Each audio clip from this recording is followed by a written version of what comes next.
Eu sei que não é o tema do podcast, mas eu vou abrir, aproveitando o teu parênteses, antes da gente ir para o condicionamento operante. Perfeito. Porque, de fato, a gente está falando de comportamento e acaba caindo nesses nichos, né? Nessas searas.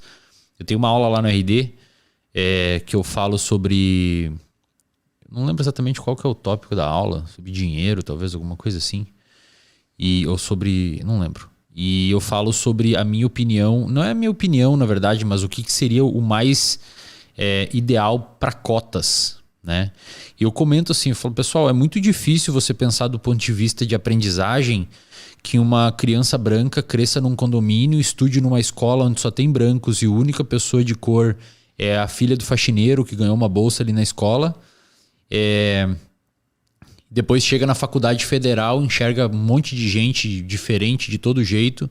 É óbvio que essa criança vai ter um preconceito ali porque ela foi privada no seu processo de aprendizado a ter exposição e aprender a conviver com um número maior de pessoas com outro tipo de diversidade, com uma diversidade maior.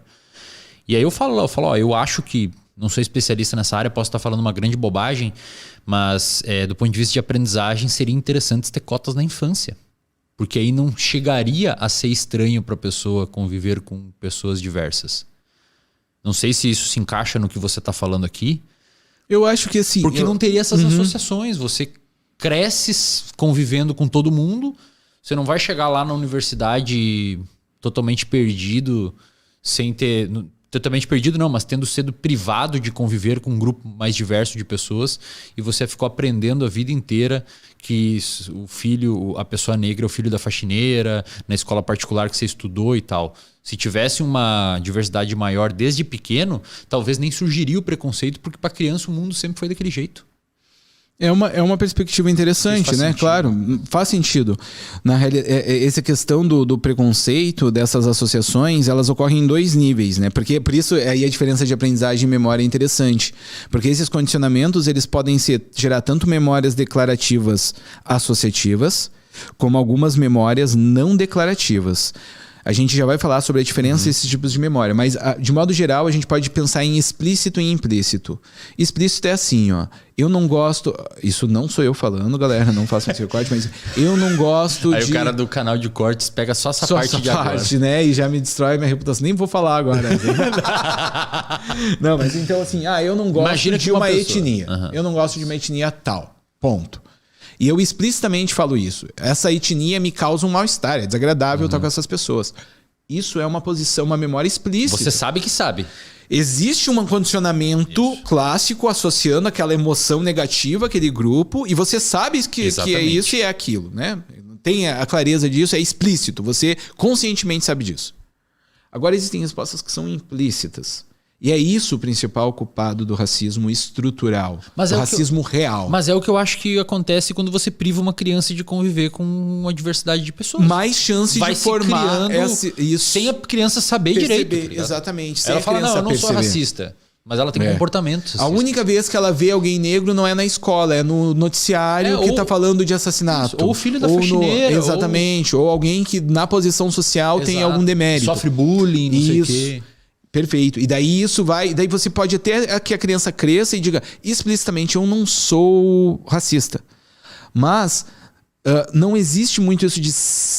na realidade, você se comporta como racista, assim. Todos nós somos transversados por esses vieses implícitos, né? Depois, quem quiser pesquisa os testes de vieses implícitos do projeto implícito de Harvard. Você faz testes lá que mostram quanto das tendências implícitas você tem de preferir uma etnia a outra, gordo a magro, jovem a idoso, mulher a homem. Ou você colocar uma imagem, por exemplo... de um piquenique agradável e uma pessoa branca e a pessoa tem que clicar um botão. É o IAT. Isso aí mesmo. Depois Association é mais difícil para uma pessoa associar uma imagem de uma pessoa negra com uma coisa agradável. Ela demora um pouquinho mais. Demora um pouco mais. Ou seja, o cérebro sabe, de alguma forma, o cérebro tem aquela informação ali e muitas vezes é isso. Esse era o meu ponto que eu queria falar. Talvez a gente conseguiria reduzir, eu sei que é impossível, mas uma das possíveis alternativas seria jogar desde o início, tá ligado? Porque aí, às vezes o pai é racista e a criança fala, Eu nem tô entendendo o teu comportamento, porque na escola eu convivo com todo mundo. Entende o que eu quero dizer? E mais que isso, até no material didático, né? Isso a gente está aprendendo agora. Eu estou, inclusive, trabalhando como conselheiro editorial da editora Sophos. Nós estamos criando algo bem novo, bem inovador, não roubem nossas ideias, mas que é justamente utilizar a neurociência para realizar um material didático. Então, a nossa nova coleção de livros didáticos da editora Sophos, ela está sendo baseada numa instrumentalização neurocientífica, legal, de diversidade de tipos de domínios neurocognitivos. Tá ficando bem legal, né? Mas você entendeu o meu ponto? Eu entendi. Tá. E eu Era vou isso aí que eu queria. Não, e eu vou colocar nesse ponto. claro. Uma coisa importante, além da inclusão de cotas desde a infância, é desde a infância, por exemplo, tu ter acesso a um livro com a imagem de uma negra, perfeito. de um negro, Maravilha. de um índio, de uma pessoa indígena, de uma pessoa, né, de outra etnia. Porque tu imagina, cara, o moleque lá no condomínio fechado, na escola particular, no clube de futebol, desde pequeno só com um amiguinho branco. Chega numa federal, uma galera diferente pra caramba. O cérebro... Um grupo é outro grupo. Exatamente. É outras pessoas. São, que os sapaus que fazem diferença são eles. São eles, somos exatamente. Nós.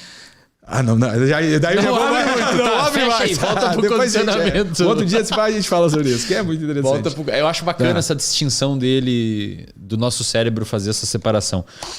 Condicionamento operante. Condicionamento operante. Ó, pessoal, se alguém for fazer corte e tirar do contexto essas falas que a gente fez aqui sobre racismo, eu vou dar strike no canal e vou processar. Olha aí, olha aí. Fornecendo contexto, explicando a consequência de um comportamento.